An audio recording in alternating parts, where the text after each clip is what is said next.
Aidha, kwa majeruhi tunawaombea wapone kwa haraka, na kwa wale waliopoteza mali zao tunawaomba wawe na stahamala na uvumilivu. Serikali imechukua hatua ya kuunda tume ya kuchunguza yaliyotokea, yani inquiry commission, ili tujue kiini cha tatizo. Taarifa hiyo itatuongoza kujielekeza kwenye mazungumzo ya kuleta maelewano na amani.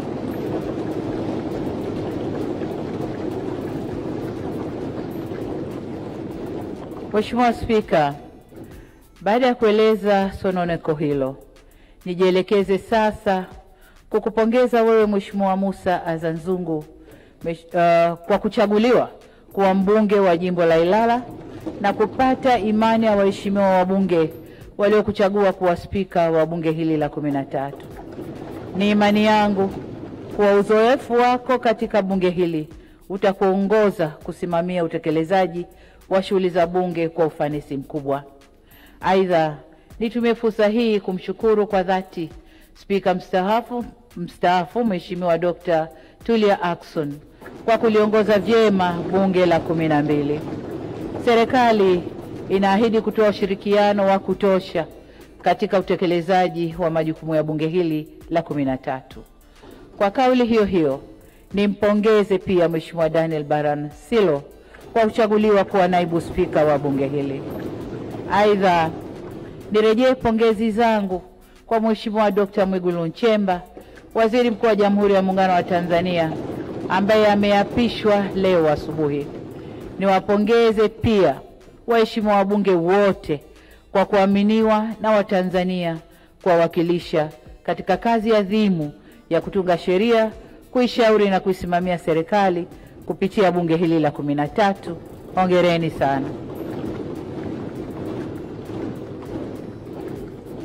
Waheshimiwa wabunge, hii ni dhamana na dhima kubwa sana mliopewa na wananchi, na vivyo hivyo matarajio ya wananchi kwenu ni makubwa pia.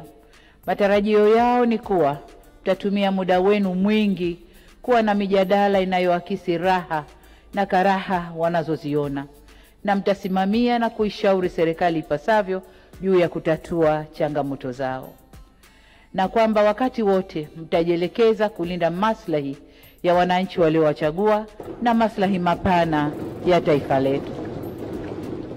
Mheshimiwa Spika, kwa vigezo vyovyote vile, bunge hili ni jipya. Takwimu zinaonyesha kuwa wabunge 223 kati ya wabunge 393, sawa na 56.7%, ni wabunge wapya kabisa. Aidha, 45% ya wabunge wote ni wanawake. Wabunge wanawake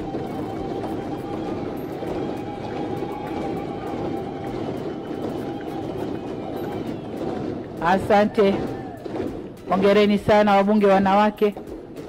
Mheshimiwa Spika, tunasogelea 50%, tuko 40 pointi. Wabunge wanawake waliogombea majimboni safari hii ni 36, ikilinganishwa na wabunge 21 katika bunge lililopita. Takwimu hizi zinatueleza kuwa uchaguzi mkuu umeleta mabadiliko makubwa kwa kuongezeka kwa idadi ya wabunge wanawake walioshinda kupitia majimbo na kuongeza idadi ya wabunge wanawake wa viti maalum.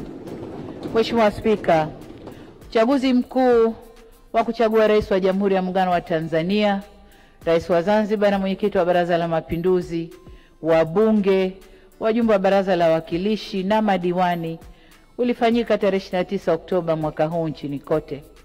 Watanzania kwa mamilioni walijitokeza kupiga kura na kuchagua viongozi waliowataka. Kazi iliyo mbele yetu sasa ni kujenga mshikamano na umoja wa kitaifa ili sote kwa pamoja tuijenge, tuitunze na tuilinde nchi yetu na kuzidi kunyanyua hadhi ya taifa letu. Nitumie nafasi hii kuwashukuru tena wananchi wa Tanzania kwa kujitokeza na kushiriki vyema kwenye hatua zote, kuanzia kujiandikisha katika daftari la kudumu la kupiga kura, kuhakiki daftari na kupiga kura. Kwa mara nyingine tena, wananchi wamethibitisha kuwa kushiriki uchaguzi ndiyo njia ya uhakika na ya salama ya kubadilisha viongozi wasioridhika nao au wasioridhika na huduma zao. Njia nyingine zozote hazina kheri wala salama ndani yake. Niendelee kuipongeza Tume Huru ya Taifa ya Uchaguzi kwa kuendesha vyema uchaguzi huu, mchaguzi mkuu wa kwanza tangu kuundwa upya kwa tume hiyo. Safari hii wakurugenzi wa halmashauri hawakusimamia uchaguzi, wala hakuna mgombea aliyepita bila kupingwa. Sisi tuliogombea na vyama vyetu hatukukosa viwanja vya kufanyia mikutano yetu. Kwa ujumla kampeni zilikwenda vyema. Aidha, utaratibu uliofanyika wa kuongeza vituo vya kupigia kura ulisaidia sana kuondoa msongamano katika vituo hivyo. Kwa hakika upigaji wa kura ulirahisishwa sana na haukuchukua muda mwingi wa wananchi kama ilivyozoeleka. Jambo hili limewafanya baadhi ya waangalizi wa uchaguzi kudhani kwamba wananchi hawakujitokeza kupiga kura. Mheshimiwa Spika, pamoja na kuwa uchaguzi ulifanyika, kulijitokeza vurugu za uvunjifu wa amani ambao ulisababisha uharibifu wa mali, kupoteza maisha na kuhatarisha usalama wa nchi. Tunapoenda mbele, ni wasihi sana wa Tanzania tuongozwe na dhamira ya maelewano, ushirikishwaji, kujirekebisha na umoja. Kwa wanangu vijana wa taifa hili la Tanzania, niseme kuwa nchi hii imejengwa kwenye misingi ya amani na utulivu wa kisiasa. Sisi wazazi wenu tungeshawishika kufanya mlioyafanya wakati huu, nchi hii isingekuwa na neema na maendeleo mnayoyaona leo.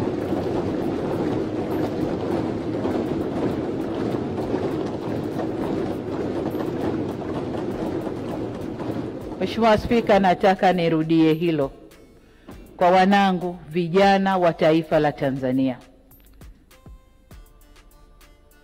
Sisi wazazi wenu, kama tungeyafanya mlioyafanya nyinyi, nchi hii isingekuwa na neema na maendeleo mnayoyaona leo.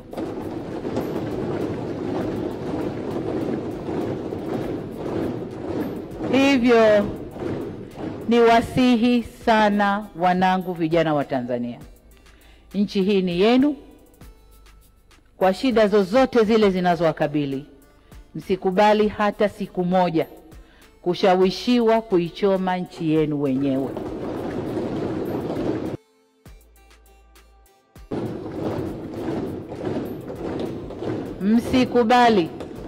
Msikubali kukata tawi la mti ambao mmeukalia. Msikubali kabisa. Hili nawaomba mlikatae kwa nguvu zenu zote. Ninyi ndio walinzi na wajenzi wa taifa hili, na wasihi kamwe msije kuwa wabomoaji wa taifa lenu. Mheshimiwa Spika, kuna wakati vijana hufuata mkumbo wa uhalifu kwa ushabiki. Ninatambua kwamba vijana wengi waliokamatwa na kushtakiwa kwa makosa ya uhaini hawakujua wanachokifanya. Nikiwa mama na mlezi wa taifa hili, ninavyoelekeza vyombo vya sheria na hasa ofisi ya mkurugenzi wa mashtaka kuangalia kiwango cha makosa yaliyofanywa na vijana wetu. Kwa wale ambao wanaonekana walifuata mkumbo na hawakudhamiria kufanya uhalifu, wawafutie makosa yao.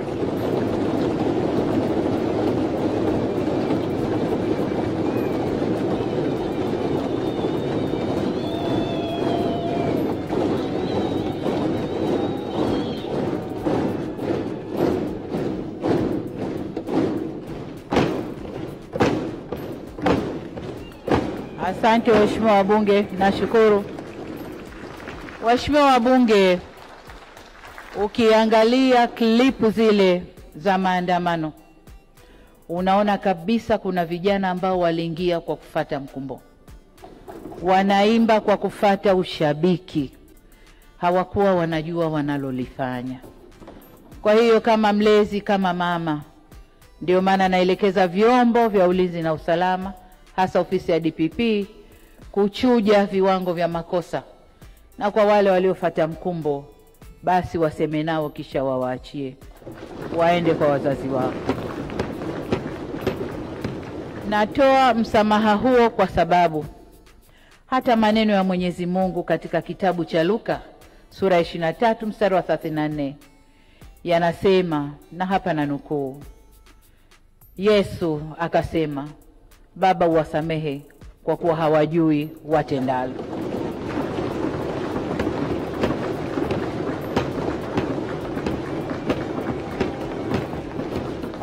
Ndugu zangu wa Tanzania, tujifunze kutokana na mapito yetu. Hapana shaka kwamba Tanzania ni nchi inayofuata misingi ya kidemokrasia, ila neno demokrasia kamili inaweza kutafsiriwa kwenye mitazamo tofauti, haina formula moja. Kama taifa tunaendelea kujifunza na kujirekebisha. Hivyo basi sote kwa umoja wetu tunapaswa tuitumie fursa hii, tuendelee kujifunza, tujirekebishe na tukubaliane jinsi ya kuendesha nchi yetu kidemokrasia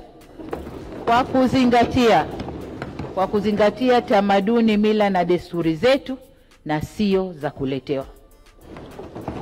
Kama tulivyoagizwa na ilani ya Chama cha Mapinduzi ya kipindi cha miaka mitano mwaka huu 2025 mpaka 30, moja ya hatua itakayotufikisha kwenye maelewano hayo ni marekebisho ya katiba yetu. Serikali imeahidi kuanza kulifanyia kazi suala la mabadiliko ya katiba ndani ya siku 100 za muhula, kwa kuanza na tume ya usuluhishi na maelewano. Mheshimiwa Spika, tunapozungumzia umoja wa kitaifa, tunaongozwa na uwepo wa tunu ya muungano wetu. Hivyo basi, kuhudumisha, kuimarisha na kuenzi muungano wetu kutaendelea kuwa kipaumbele cha serikali tunayoiunda. Tutaendelea kuchukua hatua madhubuti kuhakikisha tunatatua changamoto za muungano kila zinapojitokeza. Mheshimiwa Spika, serikali ya awamu ya 6 iliendeleza tulioanza katika awamu ya 5, na hivyo kauli mbiu yake ilikuwa kazi iendelee. Ninyi ni mashahidi, waheshimiwa wabunge, kuwa kazi iliendelezwa na mengi yalikamilishwa. Kama nilivyoeleza katika hotuba ya kufunga bunge la 12 la Jamhuri ya Muungano wa Tanzania tarehe 27 Juni mwaka huu 2025.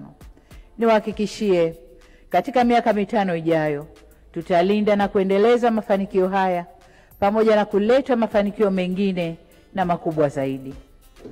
Katika kipindi cha kampeni, mimi na mgombea mwenza tulitembea nchi yote kuomba kura na tukisikiliza na kuyabeba matakwa na mahitaji ya wananchi katika kuijenga nchi yetu kwa maisha bora.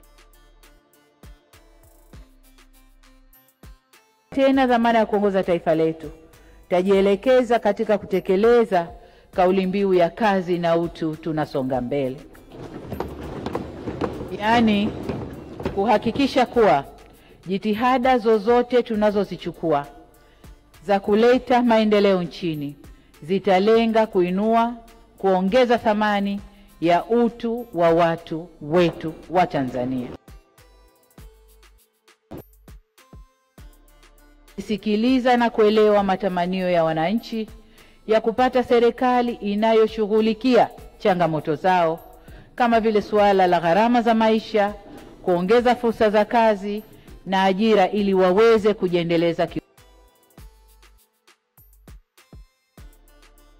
Niwahakikishie kwamba serikali itachochea upatikanaji wa fursa za kiuchumi na kujenga matumaini kwa vijana, wanawake, makundi ya watu wenye ulemavu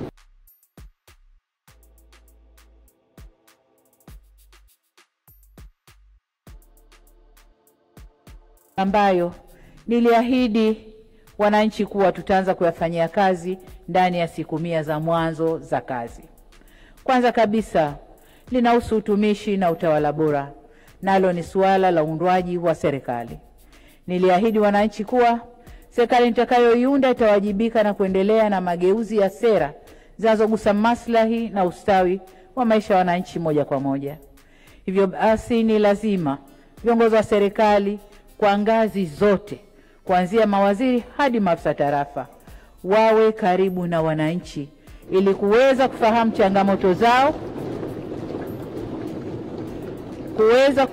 changamoto zao na kuwajibika kwao.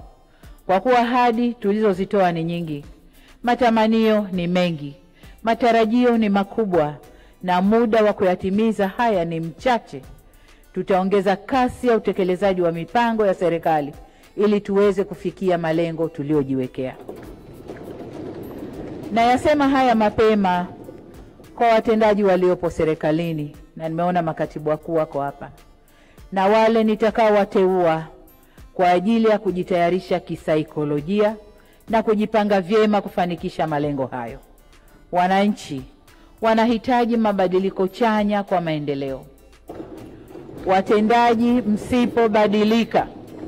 Watendaji msipobadilika kuendana na matarajio ya wananchi, tutawabadilikia.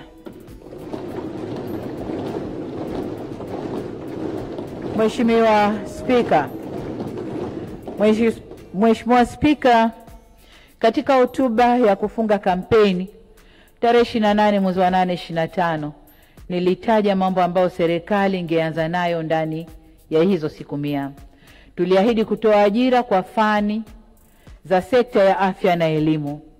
Leo ikiwa ni siku ya Asante sana. Baada ya kimya muda mrefu, sasa hivi Mama Samia Suluhu ameweza kuwasamea wale majenzi ambao walikamatwa wakati wa uchaguzi, wakati ambapo maandamano iliweza kutokea, na wengi waliweza kukamatwa, wengine wakafariki, wengine wakajeruhiwa vibaya. Na sasa hivi Mama Samia Suluhu ameweza kuomba msamaha, akisema kwamba wale wote ambao aliwakosea ameweza kuomba waweze kumsamea. So ameweza kuzungumza mambo mengi ambayo umeweza kuyasikia kwenye hiyo video. Kama uko na maoni niachie hapo kwenye comment section.